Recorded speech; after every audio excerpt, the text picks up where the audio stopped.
Hi everyone, my name is Shelby Blitzcat. Um, I'm here to answer a few questions about IEPs and IFSPs. So the first question are, what are these? So an IFSP is for students from birth to 3 years old, and they follow the family model. So this means that it's a family approach. It's a group of specialists who go into the home of that child, and they teach parents how to use intervention strategies to promote skills in areas such as language, play skills, physical, like gross motor, and fine motor. The IFSP from birth to 3, I learned a lot about working in preschool because we would have many students who moved up from an IFSP to an IEP. So once they turn 3, they are eligible for an IEP, and this looks a lot different because the student could receive more of a direct service while in school. So some students might go to a program that is called Early Childhood Special Education, ECSE. I'm sure you've heard of that program. There's one of those in any school district available for students with more, maybe moderate to severe disabilities. And then some students might be able to enroll in a more gen ed setting, like a tuition-based program, a GSRP program, and receive services with a push-in model or a pull-out model where the therapist would come and visit and service the student at school.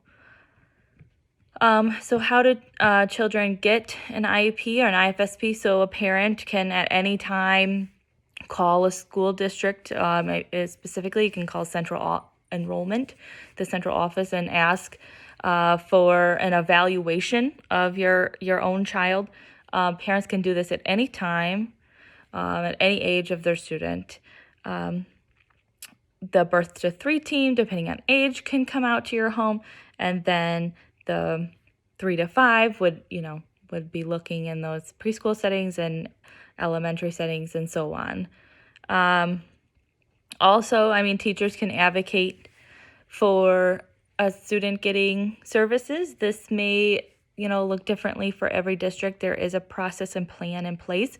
Just ask your administrator how you move forward with looking for an evaluation for a student in a certain area, that whether it's speech, occupational therapy, physical therapy, or even sometimes social work. So the people who are on the IEP team can include those therapists depending on the child's need, parents and family members, typically the guardian of the child, a teacher, so typically a general ed teacher has to be present, and then a special education teacher if needed. How do you make families don't agree, but it's clear the child needs an IEP?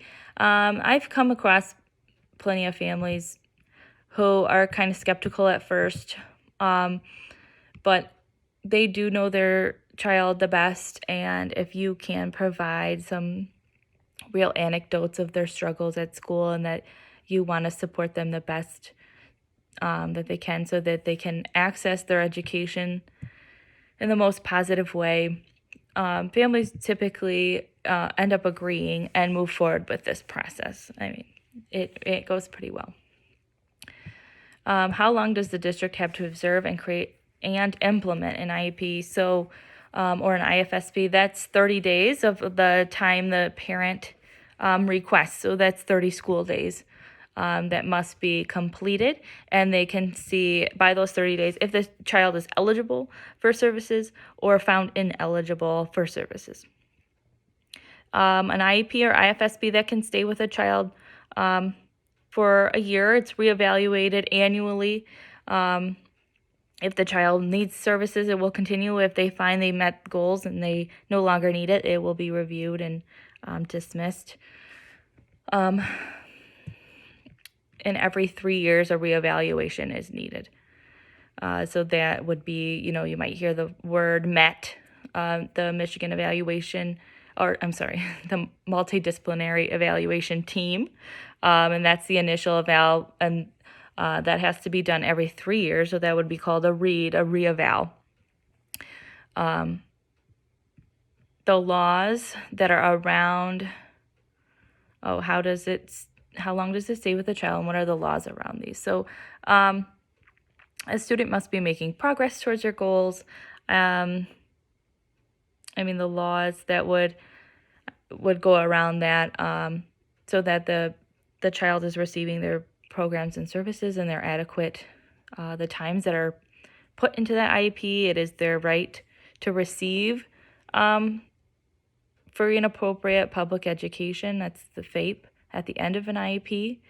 The law would include following the IEP and making sure that the student is receiving the services and programs outlined in that IEP. So, sometimes this ends up being the teacher advocating for the student and making sure and all the time that everybody, all the related service providers are following what has been outlined. So that is their legal right, a child's legal right. How many times do you meet with the team of people? Is the family included? Depending on the need of a student, if a student has more complex needs, I sometimes meet with people daily. I have a school nurse, and she has some direct services with my students, so I see her every morning. Sometimes this can be every week with the whole team, and then maybe only once a month when it may be more for a student receiving maybe just some speech services.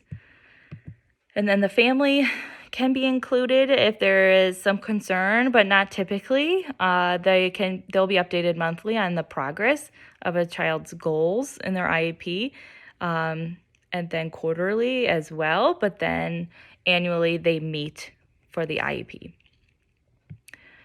If a child doesn't meet their IEP goals, typically they'll just adjust the goal or continue it on if it's appropriate. I had a student recently that needed to continue the work and the goal.